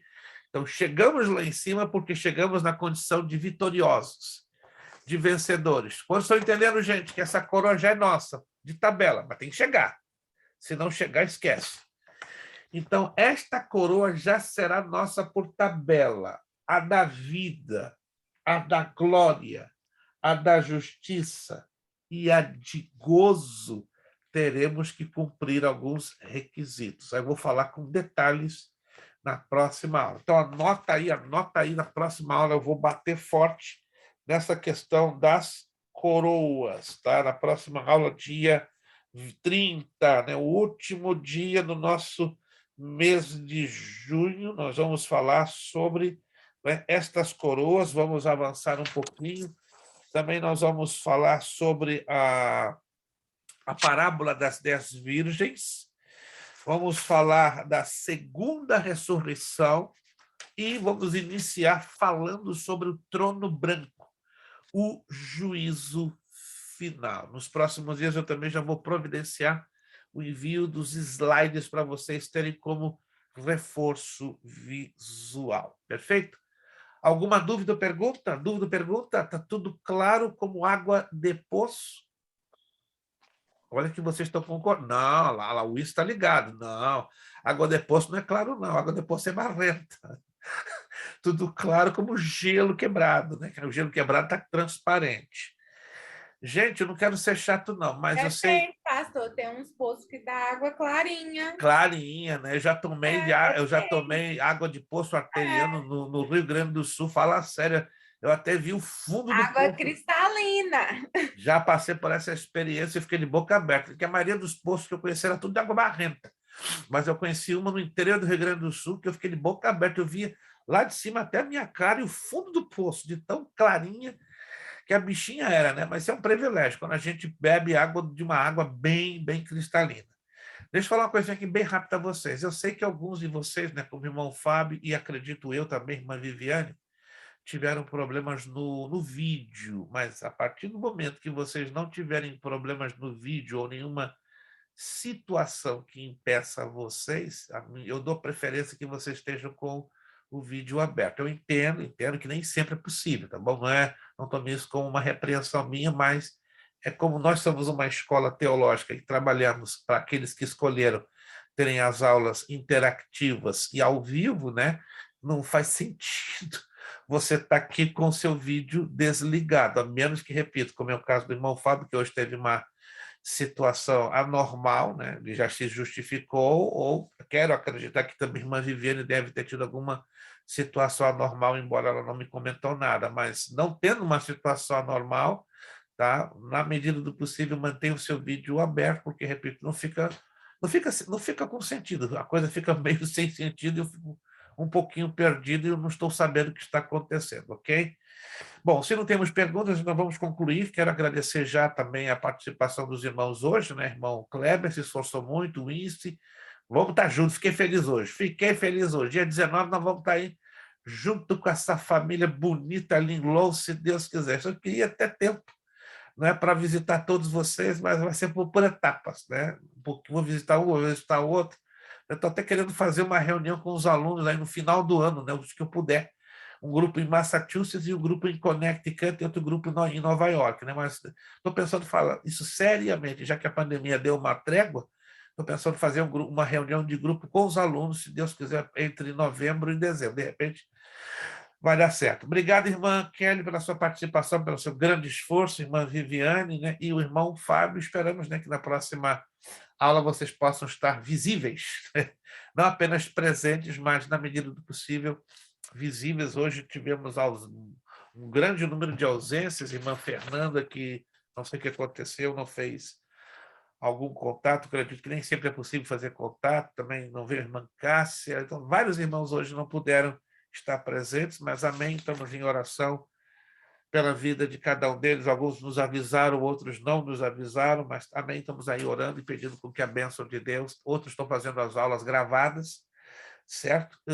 Os alunos que já fizeram os seus pagamentos no mês de junho, muito obrigado, de coração, tá? Deus recompensa vocês. Você que ainda não fez o seu pagamento pelo mês de junho, lembre-se, você tem até a próxima quinta, dia 30, porque dependemos da sua mensalidade em dia para que a nossa escola não pare e não tenhamos problemas de manutenção. Vamos agradecer ao Senhor nosso Deus, trazendo uma palavra de oração. Vamos pedir o Ince vai estar nos despedindo, né, com a palavra de oração. Desejo de coração que vocês tenham uma semana de muita vitória, de muita bênção, uma sexta-feira de muitas proteções e alegrias da parte de Deus. E dia 30 próximo, quinta-feira, estaremos ligadinhos, né, contando com a graça de Deus e com os alunos que costumeiramente estão conosco, né, e aqueles que também estão fazendo as aulas gravadas. Que Deus abençoe a todos. Irmão Ince, nos dirigindo uma palavra de oração, terminando a nossa aula de hoje.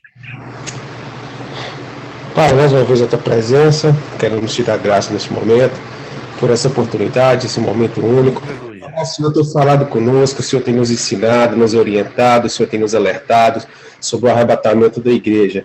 Nós queremos agradecer, Pai, porque a nossa salvação é de grande validade para nós. Graças te damos, Pai. Se pedimos que o Senhor continue nos dando graça, abrindo o nosso entendimento, para que nós possamos entender tudo aquilo que o Senhor tem nos ensinado, que o Senhor tem falado, Pai. Aleluia. Possamos também, Senhor, armazenar, guardar dentro dos nossos corações. Glória a Deus. Nós sabemos que o Senhor, Pai, isso daqui não é uma perda de tempo, mas o Senhor está nos preparando, Pai, para sermos usados nessa geração. Aleluia. Nosso pastor Luiz Preste, continua abençoando a tua casa, teu lar. Glória a Deus. Cuidando da esposa dele, do filho, restaurando a tua saúde mental, espiritual, em nome de Jesus. Física, renovando as suas forças.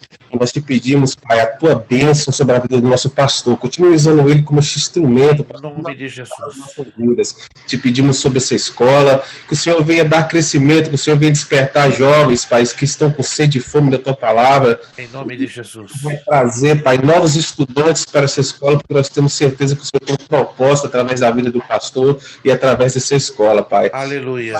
Irmãos e irmãs que aqui estão, te peço a tua bênção sobre cada família, nos dê um resto de semana abençoado, guarde cada um debaixo da tua proteção, Pai, e nós temos certeza que o Senhor irá nos guardar e nos abençoar, e nós te agradecemos mais uma vez, amém.